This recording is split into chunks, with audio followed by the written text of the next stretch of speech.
WBSM presents The Tim Weisberg Show, streaming live on WBSM.com and the WBSM app. Call 508-996-0500. Send us app chat messages and open line voicemails using the WBSM app. Now, The Tim Weisberg Show.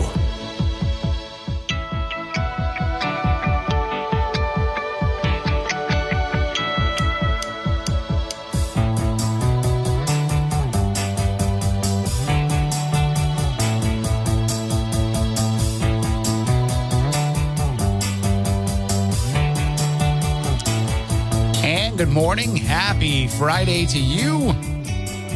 Welcome into the final day of this week, at least for me.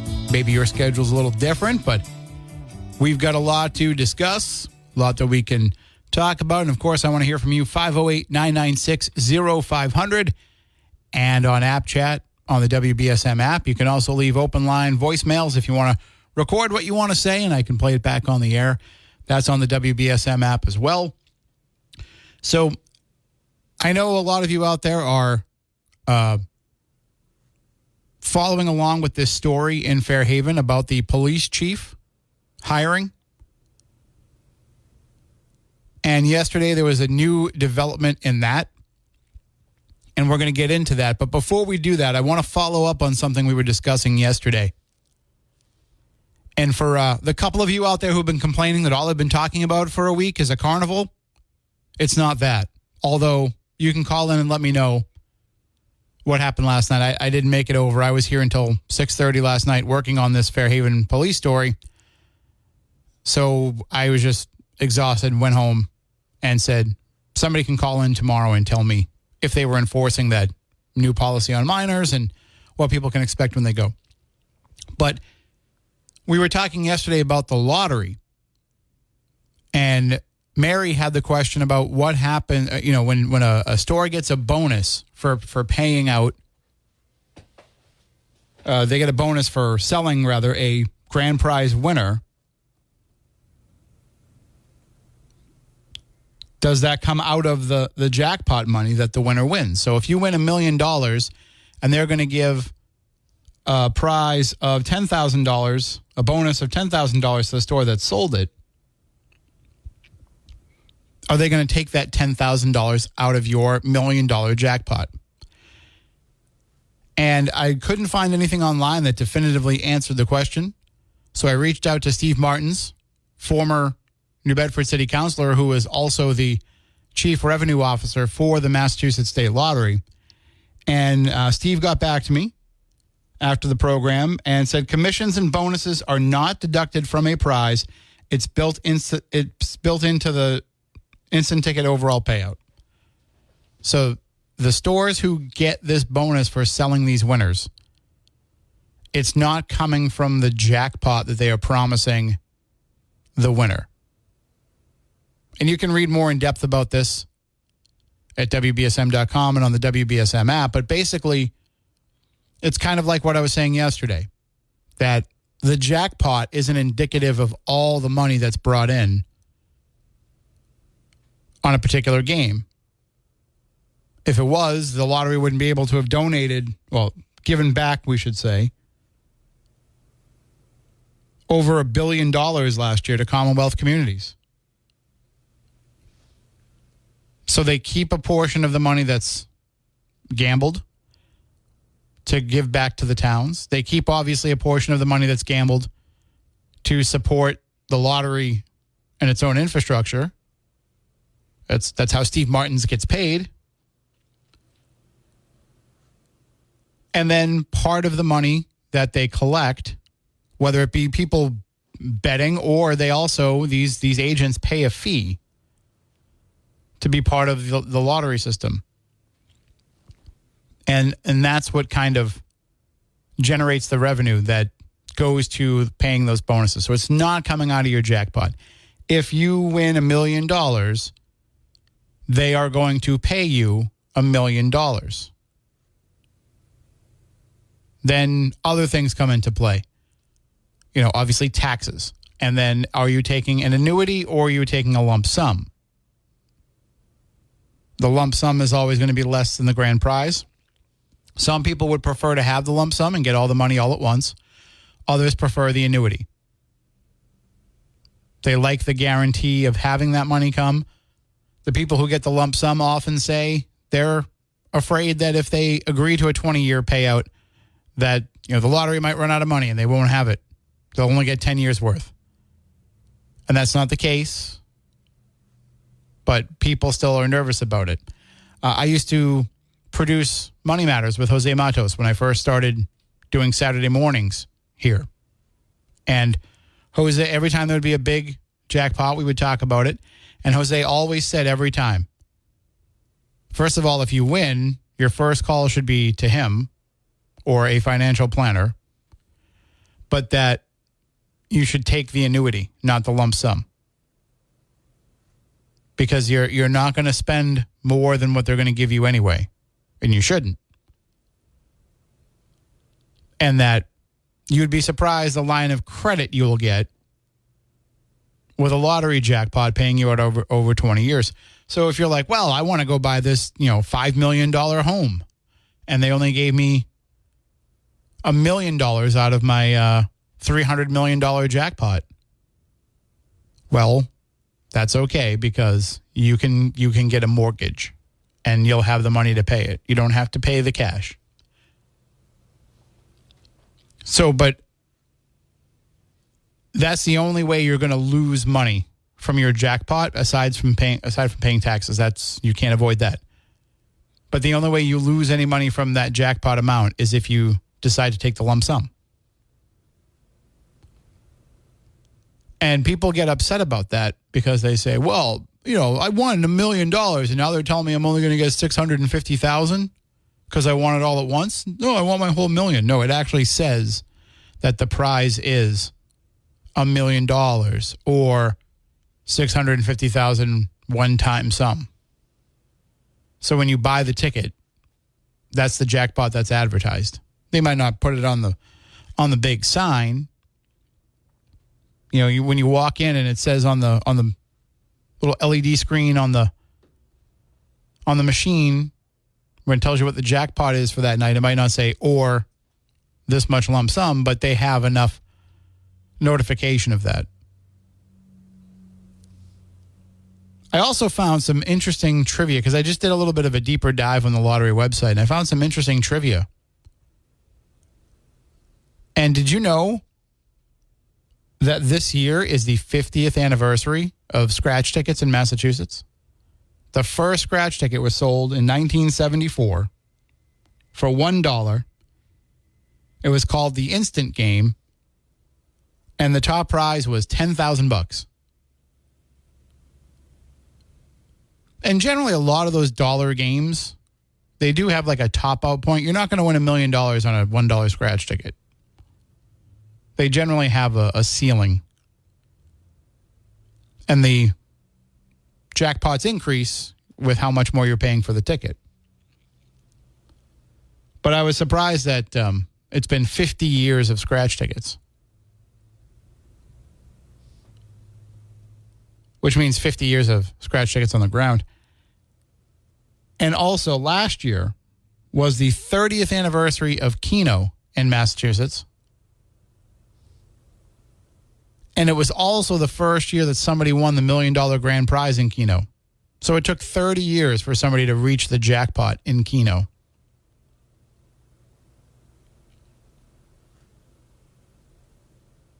Now, I barely ever played Keno. I used to when I worked at the diner and we were selling it.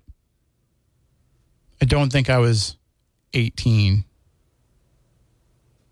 I sold lottery before I was old enough to sell lottery. But sorry, everybody. All the money you won for me is now null and void because I was underage. You have to give it back. But, I might here and there, somebody would be like, here, pick out some numbers. And they would play that. And that was like my tip for running the lottery. Then I never really touched Keno again. Never played again for forever. When my son turned 18, we went out to eat and they had Keno. And I was like, have you ever done this? And he's like, no. I'm like, well, let me show you how you do it. And we played one game, and when it was over, he's like, cool. I said, you have the same approach to gambling that I do. Like, it's not that big of a deal. But I wouldn't have thought that in all that time between when I first played Keno, which would have been when it first came out, to just last year, the year before, that nobody had ever won the $1 million to that point. I would have thought they would have had a dozen $1 million winners already. But nope, 30 years of Keno without anybody claiming the top prize. Does that really make you feel good about your chances?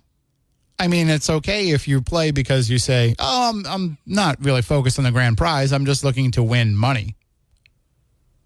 Plenty of people have won money. But if you're thinking this is your chance at $1 million, I'd say the odds of you winning $1 million in Keno are pretty low if it took 30 years to get a grand prize winner. But I think for the most part, scratch tickets are the predominant lottery driver. I don't have any data stats in front of me, but I would think that that's the primary lottery driver these days. Of course, you're going to get the people who come out for the big Powerball and Mega Millions and all that kind of stuff. Some of those are national drawings. Some of those are state drawings. But I think you're going to get more interest every day in scratch tickets than anything else. At least it was when I was selling lottery 30 years ago. Holy crap. It was 30 years ago. 30 years ago, I was a 16-year-old kid working at Mill Pond Diner. Wow. Anyway. So let's get into the Fairhaven police story, because this is something that is the twists and turns in the story just never seem to end. So if you remember a few weeks ago, we were talking about the fact that the Board of Selectmen had put out a press release. The Select Board had put out a press release notifying the public that but a mistake was made by the town in how it handled trying to remove police and fire from civil service. In 1954, a town meeting voted to put police and fire into the Massachusetts civil service system for the hiring of police officers and firefighters. So as such, in order to leave the civil service system, it had to be done by the same mechanism, by a town meeting vote. And last year's town meeting voted to remove police and fire, with the blessing of the unions, from civil service. Apparently, everyone thought they were all set, that included the chief's position. But as they later found out, the chief was actually put into civil service in 1938 by a ballot vote. So and nobody's really sure, I guess, from this decision that I was reading yesterday, nobody is really sure if it has to be another ballot vote to remove the chief. But it's kind of agreed that would be the way to go. However, what is agreed upon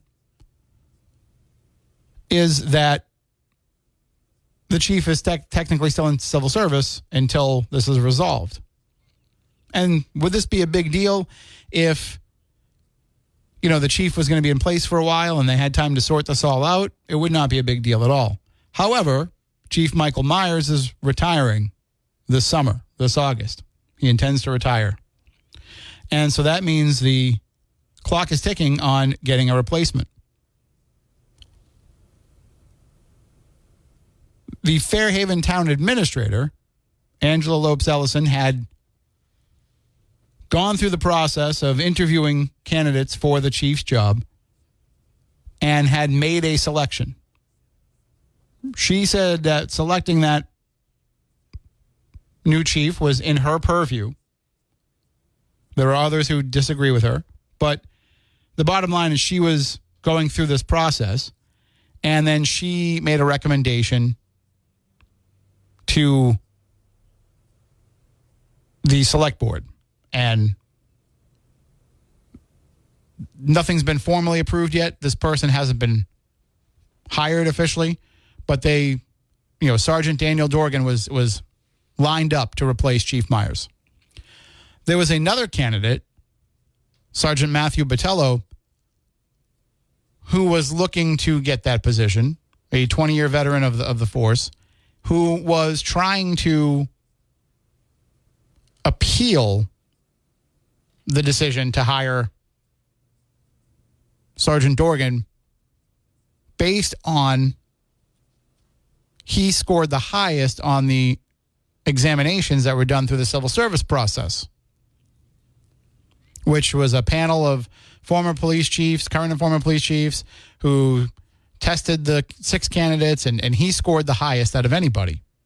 Sergeant Dorgan was the 3rd highest. He was tied for 3rd. So Sergeant Botello's argument in his appeal to the Massachusetts Civil Service Commission is, hey, I scored the highest. You would think I would be the candidate.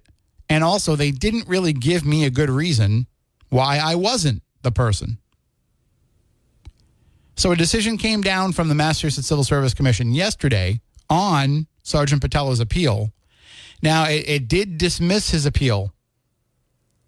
It's called dismissal nisi, which I guess is Latin for unless. So it's dismissed, but not because they feel that Sergeant Botello doesn't have a case here, but because they can't appeal the decision to hire Sergeant Dorgan when they haven't actually hired anybody for the position yet. So by dismissing this nisi, it means he can bring this complaint back up if, when the formal hiring happens, it isn't him. So basically, you're too early. That's what it is. We think you have a valid argument. It's just too early right now for us to actually enforce this. And if you read this entire decision, which we have in the story at WBSM.com and on the WBSM app, as you're going through, my summation of the story, when you get toward the bottom, there's a link there to read the complete decision. And if you read the decision, I didn't want to write this in the story because I was trying to write that in an objective reporting style, but let me give you my analysis of what I read here on the radio, is that basically the Civil Service Commissioner, Paul M. Stein, is saying, this is the guy that you should be hiring, and if you don't hire him, we're going to be looking into this. Because and all of that is one side of this, but what's really in the meat of this decision is what the Civil Service Commission is saying about Fairhaven's search overall. Sergeant Botello right now is, in the eyes of the Civil Service Commission, not a player in this scenario just yet. But the scenario is a problem for the Civil Service Commission because they're saying the position is still in civil service, therefore you better be hiring through civil service, which means you should be using that list and those interviews for those candidates, and you have to go through the actual process of informing someone in writing, for what reasons that they weren't selected. So this is going to be further dragging down the process, although it also gives the select board a little of the clarification they were going to be looking for, because they said after town meeting they were going to meet to discuss what steps to take forward, what steps to take going forward in this police chief search. And that they would be transparent in the process and be open with the town and everybody so that they knew what was going on. But the Civil Service Commission is saying, no, you're going to follow the civil service plan because that's what you're still in. You don't even have a viable plan right now to get out of civil service, let alone do it in time before Chief Myers' planned retirement. And on top of that, I had floated the idea when we talked about this, well, could they select someone on an interim basis to fill that role? Could they put Sergeant Dorgan in there as an interim chief while they work on getting out of civil service and then make the position permanent once that's taken care of? Civil Service Commission said, no, you can't do that. They said you can't appoint someone on an interim or emergency basis. It has to be a permanent hire from the civil service list. So what's going to happen if Fairhaven doesn't follow that procedure? Well, they're going to have a lot of trouble with the Civil Service Commission. I've got to take a break. 508-996-0500. We will be right back.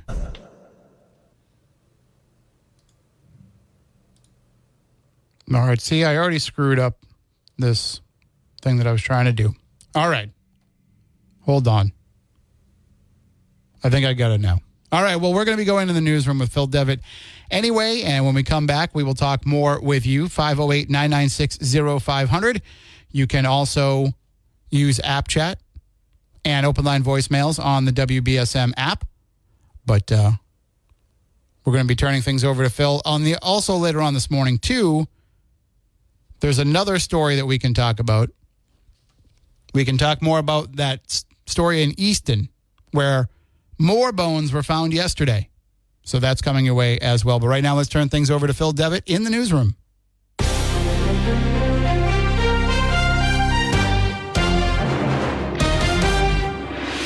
Biden speaks out against violent protests. More testimony tied to Michael Cohen expected in Trump's trial today, and the real meaning behind Cinco de Mayo.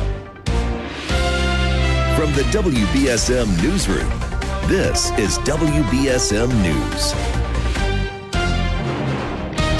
President Biden says Americans have the right to protest, but not the right to cause chaos. In an address from the White House, Biden speaking against protesters using hate speech and violence. There is no place for hate speech or violence of any kind, whether it's anti-Semitism, Islamophobia, or discrimination against Arab Americans or Palestinian Americans.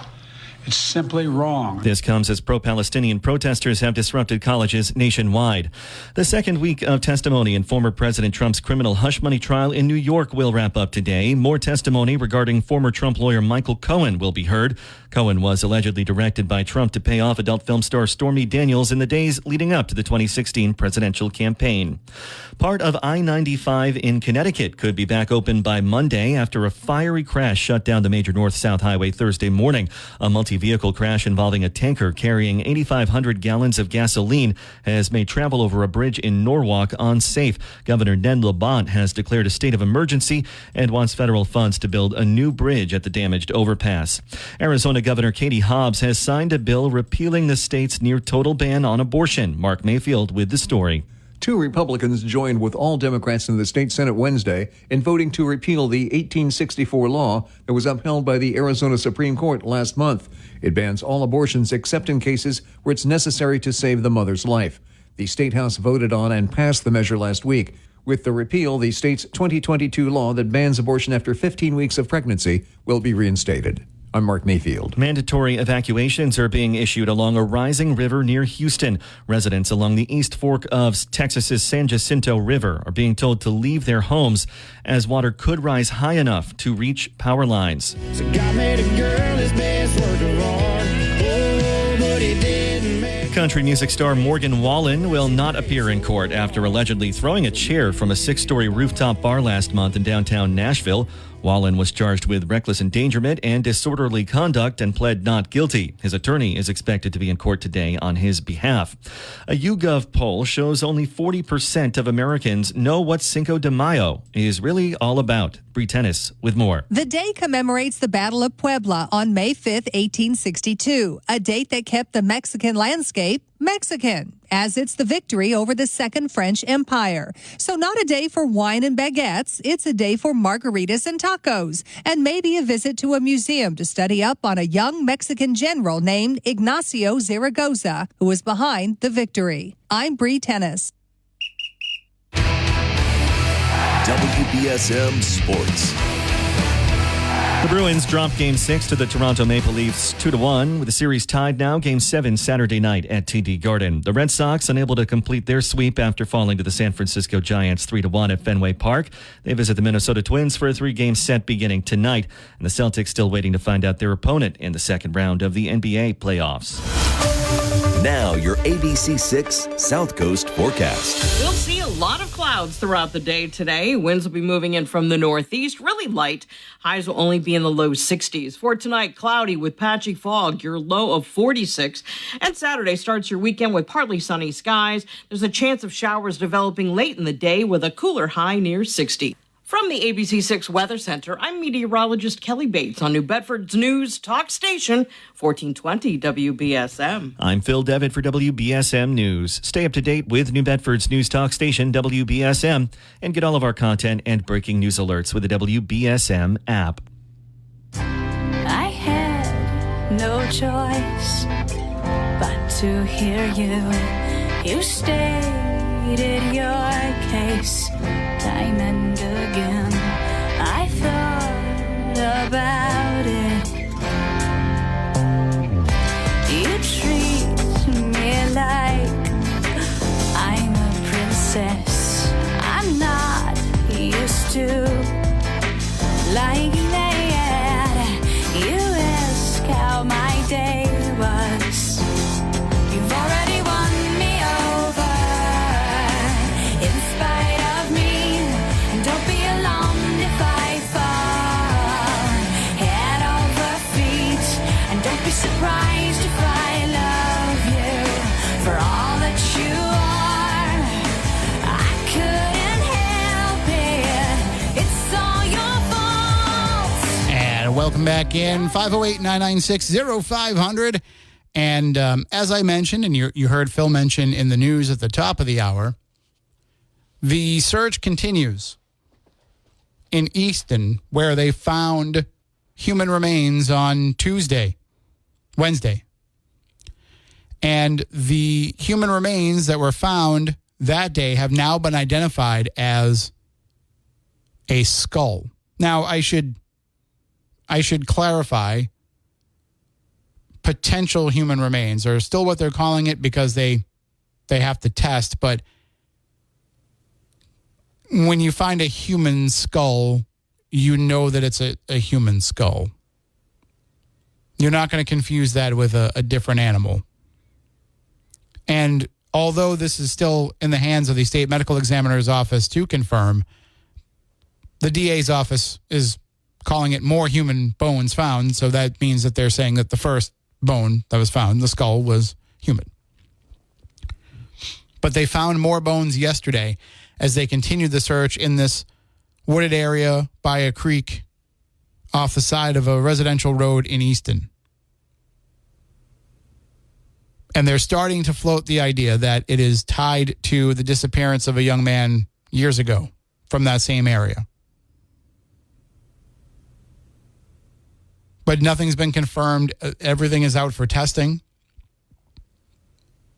So when they get the results of that testing, they'll put out a press release and alert the media and let us know. But for now, that's just speculation. But imagine just being out for a walk and discovering a human skull, leading to the discovery of more bones. If it turns out to be this person, this young man that went missing, then you're probably feeling terrible because this is on the property of these people that found it. You're probably going to feel terrible to think that this person who's been missing all this time was just on your property somewhere. And hopefully, with the bones that they were able to retrieve, they'll be able to figure out exactly what happened. Because if it is that person, the family's been seeking answers for years. Normally when we get these stories, and they happen every so often, it's usually tied into homelessness. You know, if there was a body found in I think it was one of the city parks where they have a homeless encampment, and it turns out it was one of those folks. And that happens more often than not. that it turns out to be somebody who was living on the streets. Perhaps they had a drug addiction problem. Perhaps they overdosed. Perhaps they died from exposure. They just weren't in good health. And no foul play is suspected. So when we get a story like this, obviously that's a thought that pops into my head from having written a number of stories like that over the years. But when you have somebody who's found near a creek on a residential road, you would think, well, gee, they would have had a tent.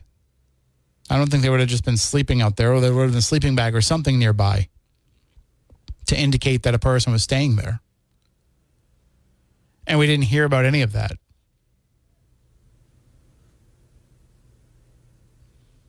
So was this somebody who was walking in the area? Was somebody hit by a car?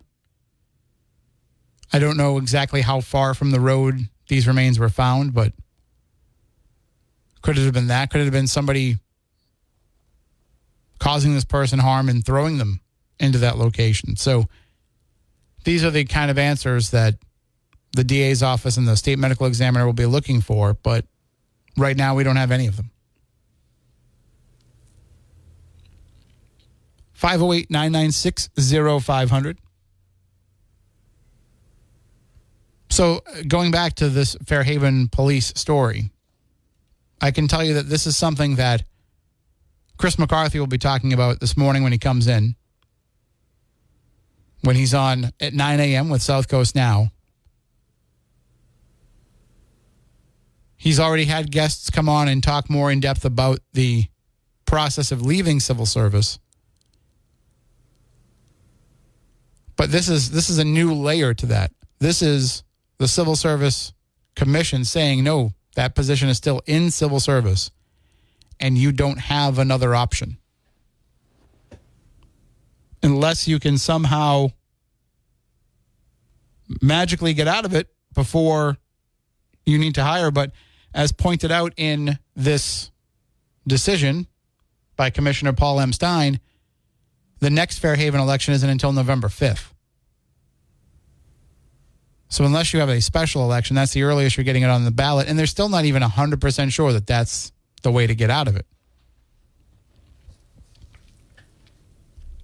But what's more troubling for people is apparently the way that this was handled. That the town administrator took it upon herself, along with the human resources person for the town, to conduct these interviews, to decide who to hire, and then to make that recommendation to the Board of Selectmen. So these weren't interviews that were done in public in a select board meeting. You know, like when they hire a school superintendent, they'll have them come to the meeting and answer questions. I mean, maybe it's not the real interview that happens by the search committee, but they still have some opportunity for the public to hear and to have input. In this case, the town administrator did this kind of unilaterally.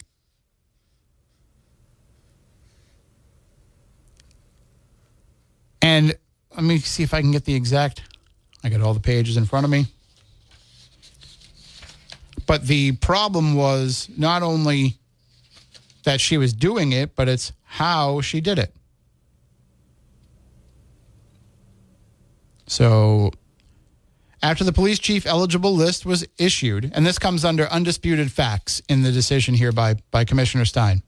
After the police chief eligible list was issued, which was the list of candidates that they put together based on this testing, on or about August 22nd, 2023, the Fairhaven town administrator decided to make an independent assessment of the 6 candidates who had completed the assessment center by conducting an unrecorded interview with each candidate, at which the Fairhaven HR director was also present. So basically what she did was she said, well, I'm going to take this list and I'm going to talk to everybody myself. But she didn't record those interviews. So nobody knows what was said. Nobody knows what was discussed. That happened on August 22nd. Then on or about September 13th, the Fairhaven Town Administrator informed a candidate other than the appellant, other than Sergeant Matthew Botello, that she had selected him to succeed the current police chief and informed the Fairhaven Select Board to that same effect on September 18th, 2023. Then on September 15th, 2023, so 2 days after she told Sergeant Dorgan he was getting the job, 2 days later, she told Sergeant Botello he would not get the job, even though he was the top candidate on the eligible list, and Sergeant Dorgan was tied for third, and the commissioner points out was the subject of discipline in 2020, and his name appears in the Peace Officer Standards Training Commission Disciplinary Records database. And that's been previously reported that he had an issue where he apparently showed up to work intoxicated and was disciplined for that. The Fairhaven Town Administrator took no action to document the decision to select a candidate other than the appellant to become the next police chief, or provide the appellant with the reasons for her decision, or a written notice of his right to appeal to the commission, which is apparently part of the process, required to be done. But they do say, Commissioner Stein does write in this decision, the Fairhaven Town Administrator's actions were based on the understanding that at the time of the decision, Fairhaven had taken the necessary steps to remove the position of police chief from the civil service system, and the process for selecting a new police chief did not have to comply with requirements of civil service law. But as they found out later, that's not the case. Also, another little interesting hiccup in this decision is that Commissioner Stein is calling into question whether or not they correctly took the regular positions of police and fire, not even the chief position, but the rank and file positions out of civil service based on the way that it was done. It's even questioning if that was legal in the way that it was done. So this is just a big mess. 508-996-0500. I've got to take a break, and we'll be back in a few moments.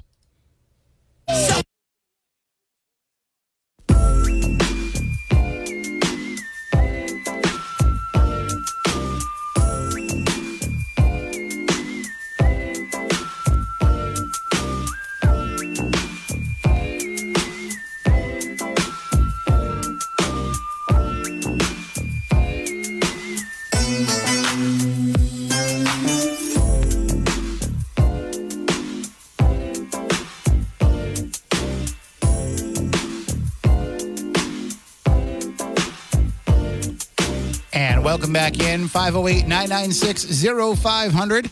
That is the number to call in and chime in. You can also send those app chat messages and open line voicemails on the WBSM app. I know there's just a couple of people that complained about hearing about the carnival, but I'm going to just keep reiterating that it's a topic of discussion. And if you did go last night, I'd be interested in your take of what was going on. Did you see kids roaming around on their own? Did you see them, ensuring kids were properly supervised entering into the carnival? I did want to go, but this story, I actually had gotten dressed here in my gym clothes to go over to the gym and was leaving for the day when I was notified of this decision. And I said, okay, well, I'll write up something quick and then I'll go to the gym. I'll get the basics out there so people can have an overview and they can read the decision in its entirety. And it was just so dense that it took me, and it's a lot of legalese and all of that. It took me a while. So by the time I left here, it was 6:30, and I said, I don't want to go to the carnival now. So I went home and started watching TV and eventually fell asleep in my chair like I normally do. So if you did go, I'd be interested in finding out what you thought of what was going on over there. 508-996-0500. It is going on through the 12th, through Mother's Day. So if you didn't go, you've got plenty of opportunities. And I don't know, maybe I'll go over there. I certainly will probably have to run to the mall for something in the next 12 days and 10 days. So maybe I will pop over there and find out what's going on. But I think a lot of people will be turned off by having to pay $5 just to go in and walk around and get carnival food and all of that. That's before you even want to buy rides. And when I saw the ride ticket prices last year, I said, ooh, who's coming and buying individual ride tickets to a carnival? But you can get the wristband specials. So keep that in mind. It's all up on the Fiesta Show's website. But you can get wristbands for, I think, $30. Or at least they were $30 in advance for all you can ride. Which if you go, if you go tonight and they're only open 6 to 10, that might not be a great deal. But if you go tomorrow and they're open, I think they open at 1 to 10. So then you've got a little bit more value for your buck. But again, if you don't want to ride the rides at all, it's going to cost you $5 to get in. The mall had it listed as $3. The Fiesta Show's site has it listed in multiple places on their Facebook and on their website as $5. So that's why I'm saying $5. It might be $3 when you get there. But either way, bring cash. 508-996-0500. Just see how long that break is. All right, we've got a little bit of time here. The weather today is, if you're looking out the window right now, it's a little bit overcast. It's a little bit windy. It's about 48 degrees. And throughout the course of the day today, you don't really have a great day ahead of you. It's going to stay cloudy, but it's going to get it to about 57 degrees. And although it will be cloudy, the chance of rain is supposed to lessen as the day goes on. Tomorrow, you're going to have a nice partly cloudy day, 60 degrees thereabouts if you plan on trying to go over to the carnival or do some stuff outside. Sunday, it's going to be cloudy. Going to be about 45 degrees to start your day and not get too much warmer. So it's up to you if you can endure being outside and riding rides in that kind of weather. Hey, if I can go to Edaville in 20-degree weather and ride the Scrambler, which is the fastest Scrambler I've ever been on, pretty sure I can handle rides on a 55-degree day. All right, I am going to take this final break of the hour. We'll be back in a few moments.